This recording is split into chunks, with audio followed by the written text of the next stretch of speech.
Anies Baswedan resmi mengakhiri masa jabatannya sebagai Gubernur Jakarta. 5 tahun masa jabatan Anies Baswedan berakhir kemarin, Minggu 16 Oktober 2022. Kami akan mengajak pemirsa untuk menilik kebijakan yang diusung Anies Baswedan dalam 5 tahun jabatannya memimpin Jakarta dalam Kilas Balik 5 tahun Anies Baswedan.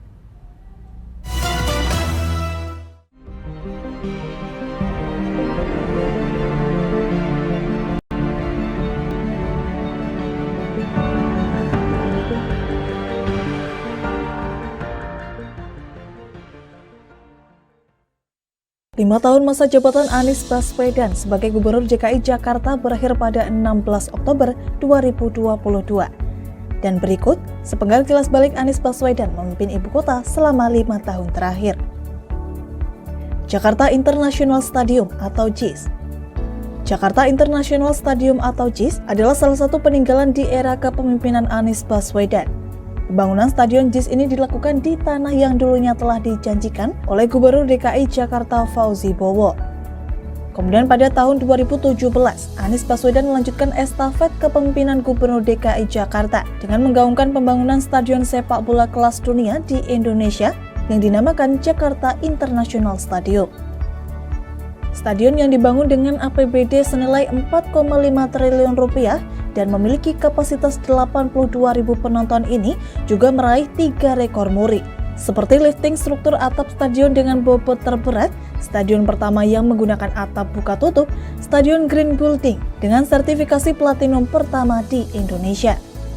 Meskipun telah selesai dibangun dan tentunya telah melalui sejarah yang panjang, hingga kini penamaan Jakarta International Stadium juga masih menjadi polemik di masyarakat luas, lantaran menggunakan bahasa Inggris dan bukan bahasa Indonesia.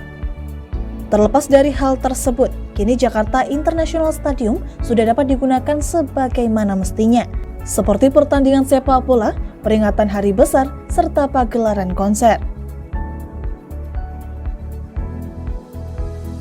Hunian DP 0 rupiah untuk masyarakat berpenghasilan rendah. Program hunian DP 0 rupiah ini dimulai dengan peletakan batu pertama pada tahun 2018 lalu dan telah menuai banyak kritik dari berbagai kalangan. Syarat untuk mendapatkan hunian ini adalah memiliki EKTP DKI Jakarta, tinggal di Jakarta minimal 5 tahun, berpenghasilan di angka 4 hingga 7 juta rupiah per bulan, belum pernah memiliki rumah, dan rumah tersebut tidak boleh dipindah tangankan. Namun pada tahun 2020 lalu, keputusan Gubernur nomor 558 tahun 2020, Anies merevisi persyaratan tadi menjadi ditujukan bagi masyarakat berpenghasilan 15 juta rupiah per bulan. Penghasilan ini boleh berupa jumlah penghasilan gabungan antara suami dan istri. Kemudian batas penghasilan maksimal senilai 14,8 juta rupiah. Selain syaratnya berubah, target yang Anies buat pun berubah. Dari yang awalnya menargetkan 232.214 unit hunian, kemudian direvisi menjadi 10.000 hunian saja. Namun hingga kini hunian dengan DP 0 rupiah tersebut baru terrealisasikan sejumlah 2.322 unit hunian DP 0 rupiah yang telah terbangun. Lantaran jauh dari target yang digaungkan, banyak politikus dan tokoh yang mengklaim bahwa program hunian DP 0 rupiah tersebut gagal dan tidak berjalan sebagaimana mestinya. Penanganan banjir di Jakarta meningkat signifikan. 5 tahun masa jabatan Anies Baswedan memimpin Jakarta. Penanganan banjir yang menjadi masalah besar di ibu kota Indonesia tersebut ia klaim lebih baik dari sebelumnya. Bahkan Anies mengklaim bahwa banjir pada masa kepemimpinannya lebih cepat surut dibandingkan pada tahun 2015 saat masa kepemimpinan Basuki Cahayapurnama atau Ahok.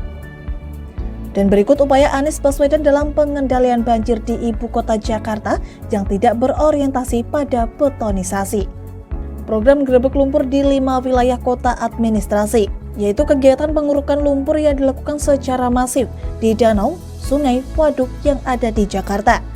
Kegiatan ini bertujuan untuk mengurangi proses pendangkalan dengan mengerahkan alat berat berskala hingga 3 kali lipat dari kapasitas biasanya. Dinas Sumber Daya Air atau SDA DKI Jakarta membuat kolam olakan air guna mengantisipasi dan menampung genangan air sementara di jalan raya saat hujan tiba, yang kemudian akan dialirkan ke sungai atau laut. memperbaiki saluran air, kemudian mengintensifkan instalasi sumur resepan atau drainase vertikal, mengimplementasikan Blue and Green, yaitu taman yang menjadi kawasan tampungan air sementara saat intensitas hujan tinggi.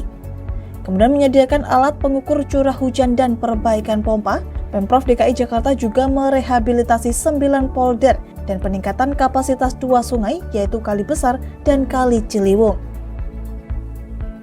Revitalisasi Taman Semanggi. Penataan Taman Semanggi oleh Anies Baswedan kini mendapatkan respon yang cukup baik di masyarakat. Kawasan yang selama beberapa dekade tersebut hanya dilewati oleh kendaraan saja, kini bisa dinikmati dengan berjalan kaki dengan jalur yang telah disiapkan, bersepeda di jalur sepeda yang ada, serta menikmati ruang terbuka hijau dengan maksimal dan leluasa di pusatnya Jakarta tersebut. Kini pengguna sepeda dapat beraktivitas di sekitar Jalan Jenderal Sudirman sembari menyambung perjalanan ke kawasan lain di Jakarta. Meskipun penataan taman tersebut masih terhitung 86% dan 14%-nya lagi akan dirampungkan hingga akhir tahun mendatang. Jalur sepeda. Program Anies Baswedan yang diperuntukkan bagi pesepeda tersebut telah digaungkan sejak awal dirinya menjabat hingga tahun 2022. Jalur sepeda yang telah terbangun sepanjang 250 km dan nantinya masih akan ditambahkan kembali hingga akhir tahun 2022. Pemprov DKI Jakarta berencana akan menambah jalur sepeda pada 20 lokasi di Jakarta sepanjang 195,6 km selama tahun 2022 berakhir. Kepala Dinas Perhubungan DKI Syafrin Liputo memperkirakan anggarannya mencapai 119 miliar rupiah. Rencana penambahan jalur sepeda pada tahun 2022 tersebut tersebar di 20 lokasi ruas jalan di DKI Jakarta. Anies juga telah memasukkan target jalur sepeda di Jakarta pada tahun 2026 mencapai 535,68 km. Jalur itu juga ditargetkan bisa terhubung langsung dengan transportasi umum yang ada di Jakarta. Hal itu tercantum dalam rencana pembangunan daerah DKI Jakarta pada tahun 2023 hingga 2026 mendatang. RPD ini diatur lewat Pergub nomor 25 tahun 2022 tentang rencana pembangunan daerah DKI Jakarta pada tahun 2023 hingga 2026 dan telah ditandatangani Anies Baswedan pada 10 Juni 2022 lalu. Perubahan nama rumah sakit menjadi Rumah Sehat. Pemerintah DKI Jakarta melalui Gubernur Anies Baswedan mengubah nama Rumah Sakit Umum Daerah atau RSUD menjadi Rumah Sehat untuk Jakarta. Dalam program ini, Anies Baswedan mengganti nama 31 RSUD di Jakarta menjadi Rumah Sehat untuk Jakarta. Rebranding RSUD Jakarta menjadi Rumah Sehat ini dinilai tidak mengakar pada masalah kesehatan warga Jakarta. Beberapa pihak juga menganggap perubahan nama RSUD tidak menyentuh permasalahan substantif yang dimiliki oleh warga. Namun ada juga yang berpendapat bahwa perubahan nama tersebut akan mendorong pihak rumah sakit untuk proaktif dalam menjaga masyarakat tetap sehat.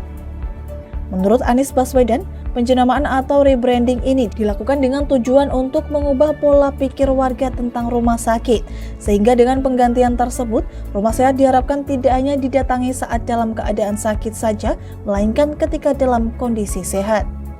Menurut Anies, ada peran lain yang dijalankan rumah sakit, yakni aspek promotif dan preventif.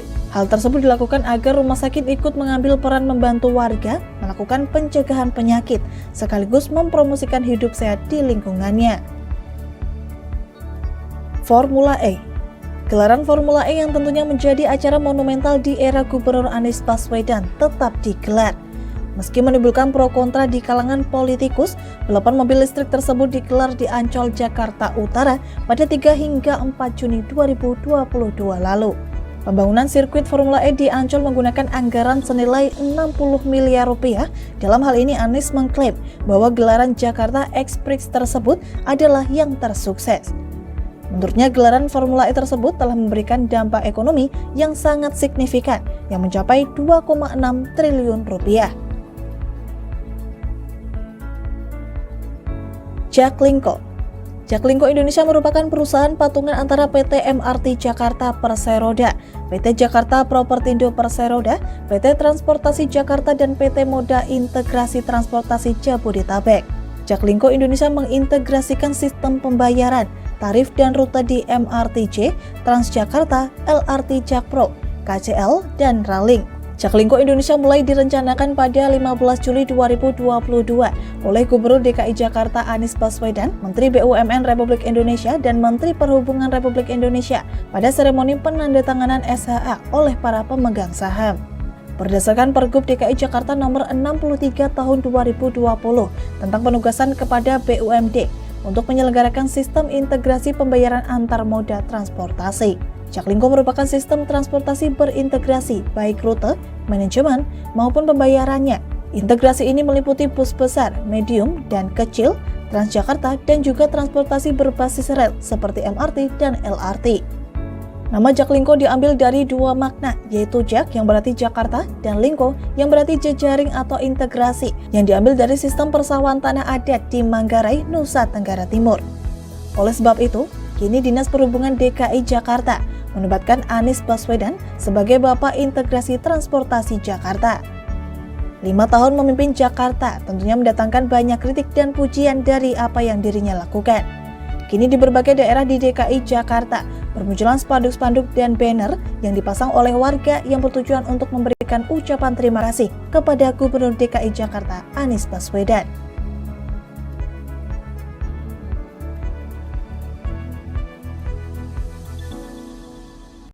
Tonton siaran Lingkar TV melalui aplikasi Lingkar TV di Play Store dengan cara ketik Lingkar TV di pencarian Play Store,